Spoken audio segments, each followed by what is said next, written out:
Today we're making a vegan steak. We're going to start off by adding some white beans to our bowl and we're going to smash them up. I used cannelli beans. They took a really long time to smash up, so I just put them in the blender. I know that looks disgusting, but it's going to get better, don't worry. I'm going to season it with some salt and pepper to taste, like that. And then I'm going to add in some liquid aminos, nutritional yeast, white pepper, and paprika and garlic powder, and some tomato paste for color. Tomato. Why do I sound British? Tomato paste for color. One more thing, I just wanted to add that you guys can totally omit the nutritional yeast. Some people have some reservations against it. I don't really know why. The yeast is more for, it's nutritional yeast, it's more for seasoning purposes.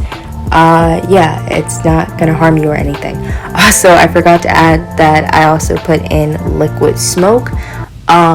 Disclaimer about the liquid smoke, you definitely want to use that in moderation. It adds a lot of flavor to foods, specifically this recipe. Since we're making a vegan steak, which is made from seitan, you want to use liquid smoke in moderation because it is a carcinogenic. Depending on which brand you use, you want to make sure the brand is all natural and that it is naturally sourced. So yeah, make sure y'all are reading up on stuff before you buy it. This brand of nutritional yeast, liquid smoke I used is from Calgan, I believe that's the brand. It's vegan and rainforest safe, and it is also non-carcinogenic, which is awesome.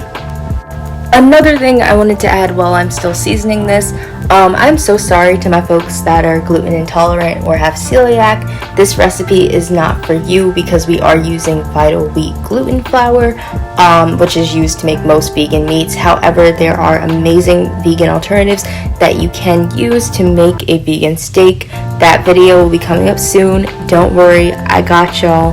My celiac people, my gluten intolerant people, my people that choose to live gluten-free lives, don't worry, there will be another video on how you can make a vegan steak without using Vital Wheat gluten, okay? I got y'all, don't worry.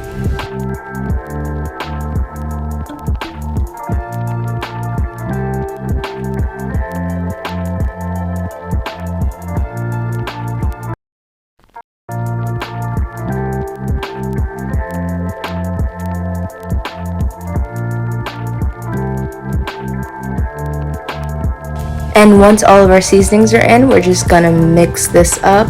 You kind of want to scrape the sides of the bowl just to make sure that everything is incorporated. And yep, that's just what you're gonna do. You don't want to be too aggressive when mixing it up because you don't want to smash the beans up all the way, then that's just gonna be ugh. So you kind of want it to be like a paste and less of a liquid, so be very careful when you're mixing it up. Also, it depends on the type of beans you use, whether you use canned or if you boiled your own. Another thing I need to add, make sure that the beans are drained. Again, we want a paste, not a liquid. And so far, this is what it's looking like. I know it looks gross, it kind of looks like puke, but y'all hang in there. We're on the cusp of greatness here, okay?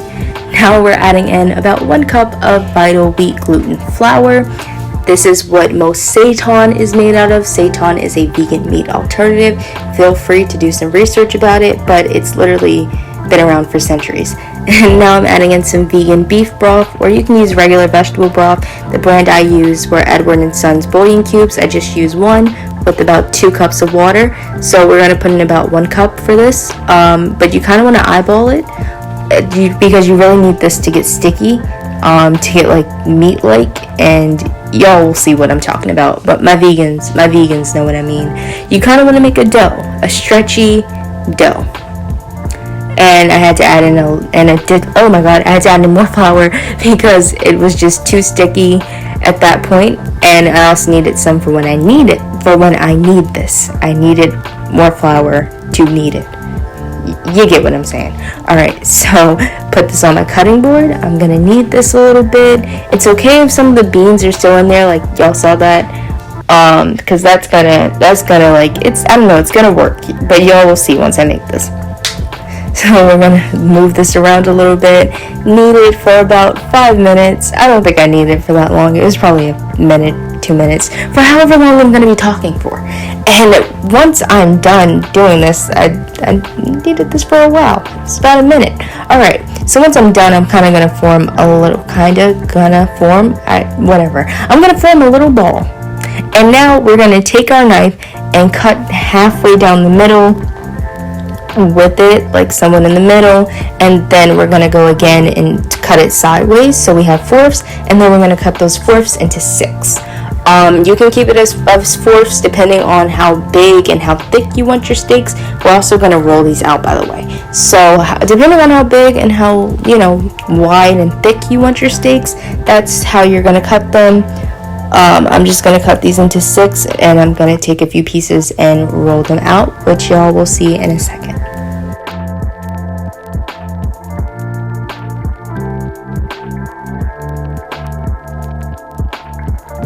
Alright, now I'm going to take one of my balls of the steak dough mixture, and I'm just going to roll this out with a rolling pin to about 1/4 an inch thick.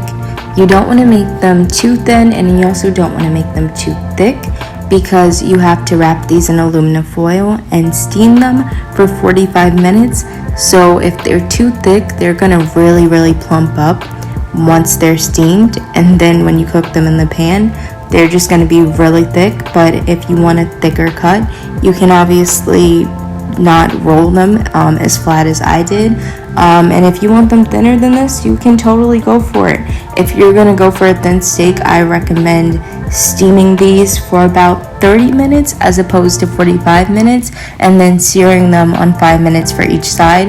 If you're doing the size that I'm doing, all in total you're going to sear for about 10 minutes.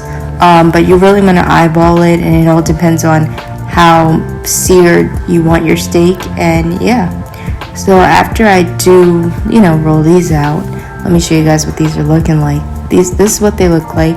Honestly, to me as a vegan, these look pretty convincing. They look like steak to me. Maybe it might be different for y'all animal eaters, but who knows. So let me show you how I wrap these.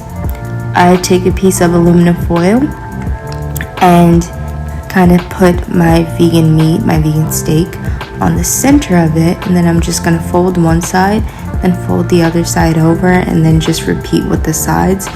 And I'm going to make sure that this is tightly closed, because we really want this to steam, and we don't want any of that water to get in there, because if it does, then we're just going to lose some of our flavor.